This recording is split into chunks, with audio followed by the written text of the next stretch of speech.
Team India की हार पर वजीर-ए-आज़म नरेंद्र मोदी का रद्द-ए-अमल सामने आया है। हम हमेशा भारत की टीम के साथ खड़े हैं। पीएम ने यह हौसला अफजाई की है इस मुश्किल घड़ी में। टीम इंडिया के वर्ल्ड कप में भारतीय टीम की अच्छी कारकर्दगी रही। भारतीय टीम मुल्क को फख्र का एहसास कराती रही, उन्होंने फख्र दिलाया। तो वजीर-ए-आज़म नरेंद्र मोदी ने टीम इंडिया के लिए यहां ये बात कही है और अपना रद्द-ए-अमल जाहिर किया है। हालांकि हम फाइनल मैच हार गए हैं, वर्ल्ड कप का जो ख्वाब था हमारा वो बिखर चुका है, अधूरा रह चुका है।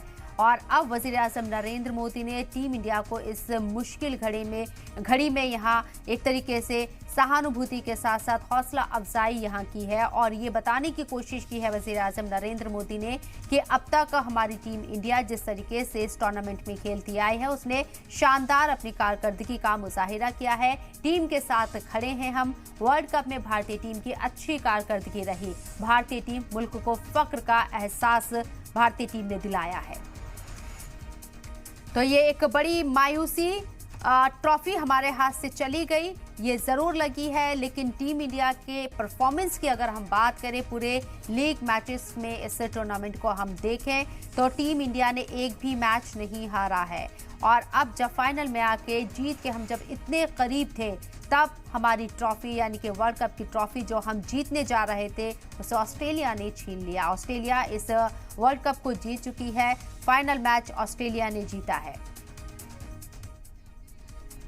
है क्या माइंडसेट उनका हमसे ज्यादा एग्रेसिव और पॉजिटिव था आज के मैच? आप हिस्ट्री उठा के देखेंगे तो ऑस्ट्रेलिया हमेशा फाइनल में एकदम एग्रेसिव मोड में आ जाती है और इंडिया का जब 2003 में जब था फाइनल उसमें भी कमज़ोर हो गए थे। पूरा ट्रॉफी चैंपियन तो बहुत अच्छा था लेकिन लास्ट में काफ़ी हो गए थे वीक। एक्सपेक्टेशंस थी काफ़ी कि इंडिया जीतेगी बट लेकिन इस टूर्नामेंट में जिस तरीके का क्रिकेट भारत ने खेला है हम कह सकते हैं एक बहुत पॉजिटिव क्रिकेट खेला है। जी आज हमने हार्दिक पांड्या को बहुत मिस किया। सूर्य कुमार से बिल्कुल आज खेला नहीं गया। केएल राहुल बहुत स्लो थे, स्पिनर्स हमारे बॉलिंग कर नहीं पाए। नर्वस लगी आज टीम, पता नहीं क्यों भारत हमेशा फाइनल जैसे स्टेज पे पहुंचे नर्वस हो जाता है। जैसे ऑस्ट्रेलिया के खिलाफ वर्ल्ड चैंपियनशिप हम हार गए, टेस्ट चैंपियनशिप फिर हम हार गए और इतना बढ़िया खेलते हुए आते हुए मुझे नहीं लगता था कि आज इंडिया हार सकती थी। बहुत आसानी से मैच जीता जा सकता था लेकिन हमारी टीम बहुत नर्वस लगी। बहुत ही सेफ और डिफेंसिव खेलने की कोशिश की गई जिसका नतीजा रहा कि हम हार गए। जीता हुआ मैच, हाथ में का मैच, होम क्राउड